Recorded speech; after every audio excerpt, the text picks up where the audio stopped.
Hello everyone. Today we'll discuss about the ray optics, in which we will discuss about the reflection and refraction phenomena related to light. No doubt, as already we know that optics is what a branch of physics which deals with the light and its phenomena. This reflection and refraction are the phenomena. Now first we'll go with what is light. So simply it is a form of energy which gives us a sensation of vision. So simply we are able to see our surrounding. This is because of light energy. Now question is what is in the surrounding? So whatever we used to see in the surrounding, all these things are considered as an object. Everything is considered as an object. Say sun is sending the light to us, sun can be considered as an object. Moon we used to see, that is also object. All the stars can be the object, and whatever the things are around us, that everything can be considered as an object. So now we used to see what the object, and these objects then are considered as what? So these are considered as a source of energy to us, because unless energy or light energy is not being received by our cells of the retina from some object, till that we cannot able to see the object, and therefore every object in our surrounding is considered as what? They are considered as source of light energy.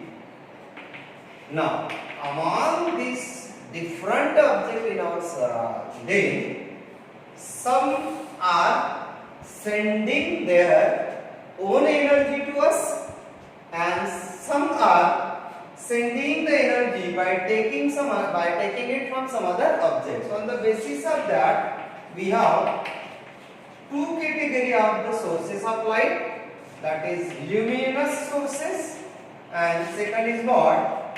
Non-luminous sources. Meaning is very simple. The luminous sources are those which have their own light.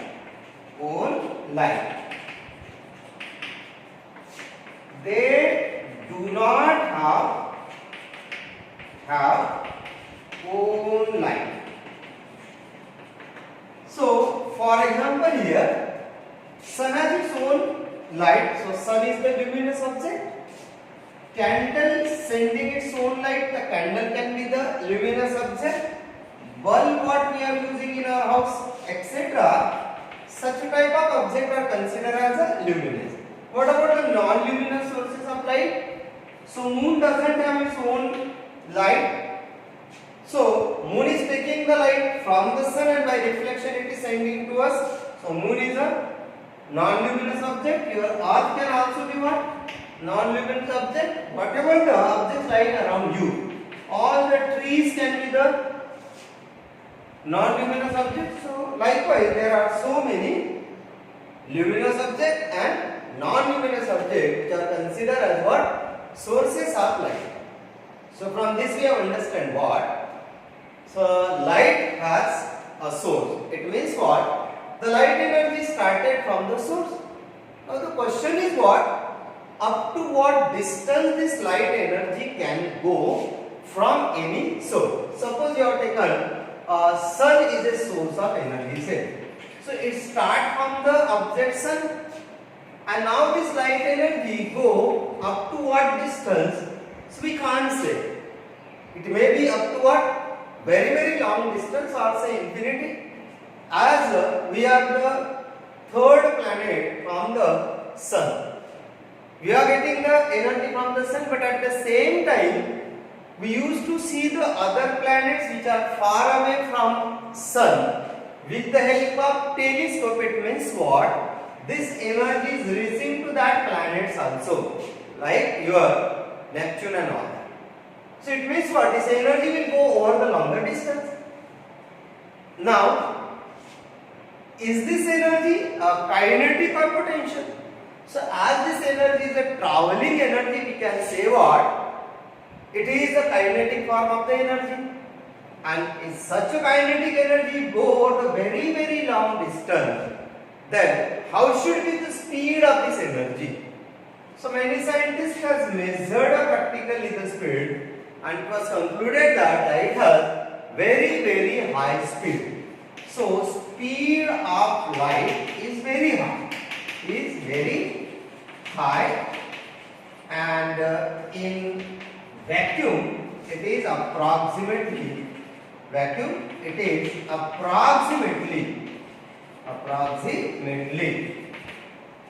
C is equal to 3 into 10 raised to power 8 meter per second.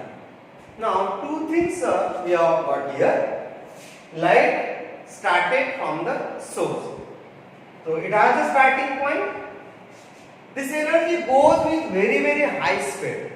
Whenever any object is traveling with a high speed, then it mostly attains the unidirection or straight direction, and therefore used to say what?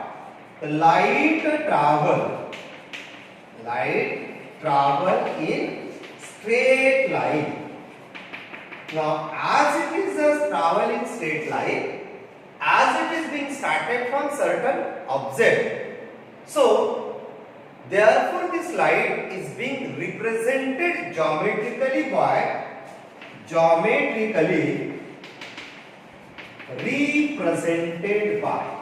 represented by ray.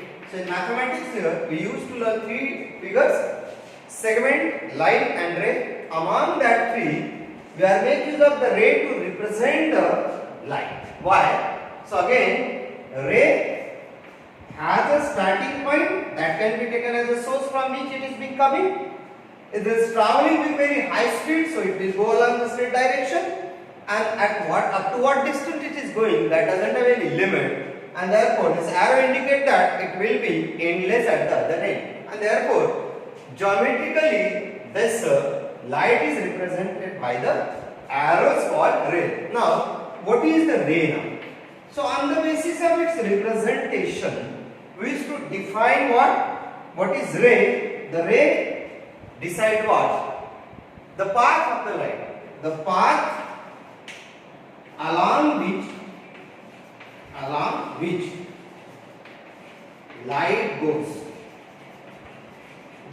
represented by what? Represented by the rays. Now question is what? From the same source of light, how many such rays can be considered? So no doubt, if you consider any of the object, then it is sending the light in what? All possible direction. If you look at the sun, you cannot say that it is sending the light in our direction only. It is sending the light in all direction, and therefore from the single source we can have what? Large number of rays we can draw. Now if this number of rays are being coupled together, then group of the rays called beam. So this is what? Group of rays are there, then it is called beam. Now another word we are using here, what is the pencil of the light? If beam is of parallel rays, then that beam is called pencil. Beam called pencil. Then another way, what? The beam may be the converging beam or diverging beam. If the rays are being started from certain say source and they are being going like this, we have shown the rays like this, then this is called a diverging or divergent beam. And same way, the number of rays are coming from somewhere and they are focusing at a certain point. Say what you learn in the class 8 or in 10th also, focus point which we say. This is the point where all the rays are being converges. So such a beam is called what? Converging beam. Convergent beam of light. So this is the way the ray are used to represent the, you can say, light. Now on the basis of this rays only, we used to study the geometry of the light, and the geometry is called ray optics. Now in this ray optics, our first phenomena we are going to see is what is the reflection of the light. Now first we will see what is reflection. So no doubt when light is incident on any object, then it may comes back or bounces back from the object, then that phenomena is called what? Reflection. Now what kind of object is required to bounce back the object? Before that we will see the category of the objects. Again these objects are being categorized into three categories. One is what? Opaque object. Now what do you mean by the opaque object? So opaque object is one through which light does not pass. Light does not pass, then such object is considered as opaque object. Second category is what? Transparent object. Now what is transparent? Maximum light passes. Light passes through such object, then it is called transparent. And third is what? Translucent. Partial amount of light passes. Partial amount of light passes. So these are what? Three categories of the objects in our surrounding we are considering in terms of what? Can say light. Opaque object, transparent object, translucent object. Now what is the opaque object, or what are the examples of the opaque object? So anything around you through which the light cannot be passed. Can we say that the wall can be the opaque object? So yes, through the wall the light may not be passes. Can we say that our body is the opaque object? So our body can also be considered like a opaque object through which the light may not be passes directly. So there are so many opaque objects in our surrounding. Can you say that mirror is the opaque object? Can the light passes through the mirror? So mirror is also what? So mirror is also the opaque object. Now what is the transparent object?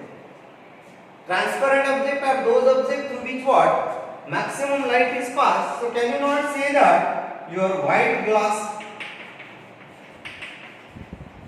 then you can say water, pure water, if you take in the glass.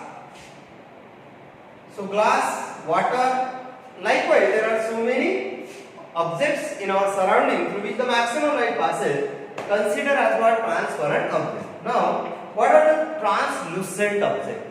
So if you take the cellophane paper, that is the colored paper we are using, gelatin paper, cellophane paper, oiled paper, color glasses. If you take such type of the different object, so in which you used to say what? The whole amount of light will not passes, minimum amount will be passes through the object. Then such objects are considered as a translucent. So these objects are generally considered as what? They are considered as mediums also. Suppose here we have taken water. So water is not the object. Water is considered as what? Medium of the light. Glass is also considered as what? Medium of the light. So there are different type of objects which are categorized like opaque, transparent, translucent. These all are considered as the mediums for the light. Now, in order to understand the concept of reflection, we used to consider what? The object or the medium will be what? Opaque, through which the light does not pass it. So, what is the reflection now? So, when light is incident on certain opaque object, then it cannot passes through the object. Automatically then what? It will be bounces back, and the bouncing back of the light from surface of the opaque object is considered as what? Reflection. So this is simply bouncing back of light from surface of opaque object called reflection of light.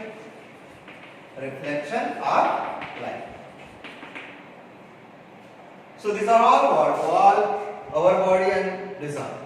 Now again this reflection, how the reflection will be takes place, that has been categorized into two categories: types of reflection. So there are two types of reflection. One is called regular and another is what? Irregular. This regular and second is what? Irregular. So what is a regular reflection? The pattern of the incident ray and the reflected rays is same. Then that reflection is considered as a regular. Suppose now we have taken some smooth surface. So on the smooth surface what happened? The pattern of the incident and reflected ray will remain same. So this is same surface certain we have taken, and this is what? Smooth surface. So what happens? Suppose these are the incident rays are coming parallel here. So reflected rays also what? They also goes parallel. So such type of reflection is considered as what? Regular type of reflection. But now if your surface is not rough surface, this is a rough surface I have taken, and now the rays are incident again parallel. But what happened? While reflected rays are not going in the parallel pattern, so pattern of the incident ray and pattern of what? Reflected rays are not same, then such a reflection is considered as a irregular, and this is called what? Regular reflection. Now this reflection for any ray incident on, you can say, any smooth surface, with the help of it we can use to measure some quantities here. Suppose now I have taken, this is say smooth surface, say I have taken say plain mirror. You have taken the mirror here, say, and on this mirror the certain ray is coming from the source. This is what your incident ray. It is coming from certain source. The point where it is striking the, you can say, mirror, that is called point of incidence. Now here this is your point of incidence. Now at the point of incidence we used to draw a certain normal line. This is called what? Normal line. It is not the ray. And then this ray will be reflected back. This is called your reflected ray. Now in this diagram there are the certain angle we used to consider for measurement purpose. Here you are getting one angle, that is the angle between the incident ray and normal. Second angle you are getting here R, between the normal and reflected ray. Here you are getting another angle, say I just take theta. So what happens here? The different angles we can consider here. So I is what? I is the angle of incident that you can define from the diagram. Angle between the incident ray and the normal. R is called what? Angle of reflection. Then what is theta here? So this is the angle made by incident ray with what? With the plane mirror. So this is what? Angle of glancing. So these are the different angles we are considering here. Now on the basis of practical, we can say, measurements, it was shown what? These two angles are always equal. And this whole diagram we used to draw on the what? Same plane of paper. So on the basis of this, there are two conclusions in case of reflection called laws are reflection. Now everybody has to understand about the two laws of reflection. Number one is what? It states that incident ray,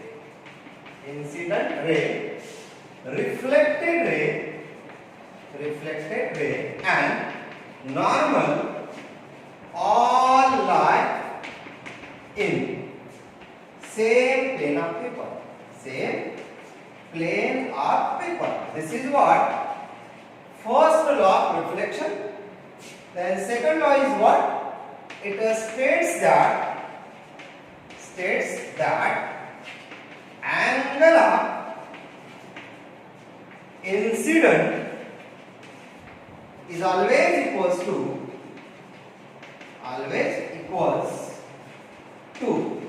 angle of reflection.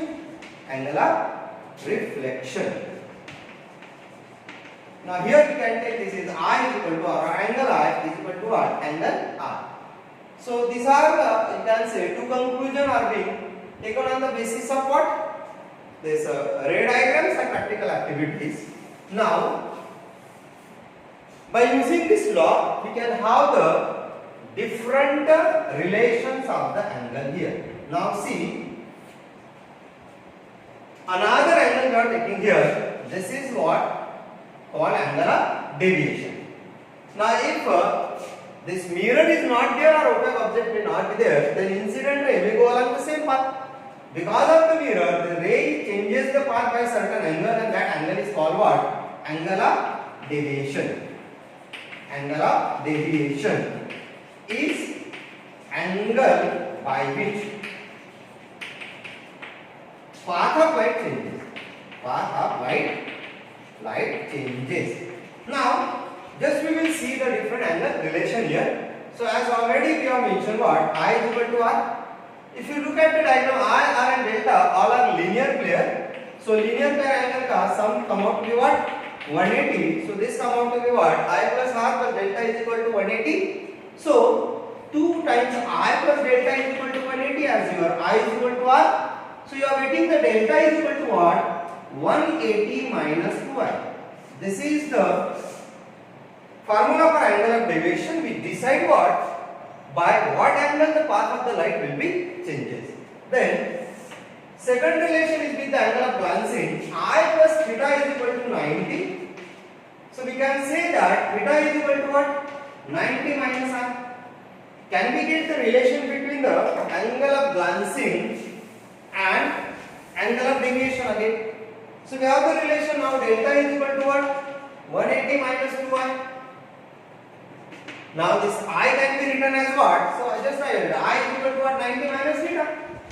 So you put this value here, 180 minus 2 times what? 90 minus theta. So this 180 get cancelled, minus come out to be plus, and you are getting what? Delta is equal to 2 times theta. So these are the different angle relation we can obtain from what? A law of reflection and the ray diagram. Now one more thing we can discuss here. On the basis of this angle of you can say angle relation. If the ray is a normal incident, for normal incidence of ray, what the relation you will get? Now again, suppose we have taken the mirror, and on the mirror the ray is incident normally same.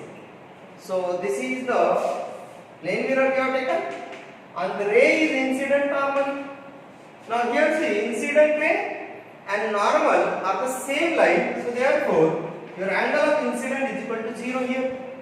As I is equal to R, your angle of reflection also come out to be what? 0. Now what about the delta? Now delta is equal to 180 minus 2i is equal to 180.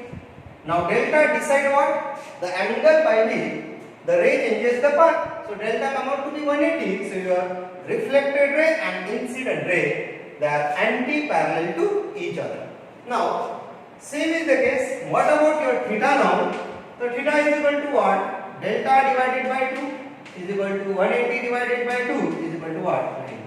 So your angle of balancing will be 90. incident will be 0 and delta. So this is the way you can understand about what some basics related to reflection. The next time we are going to see about how the images are formed in case of the different mirror by the method of reflection. Thank you.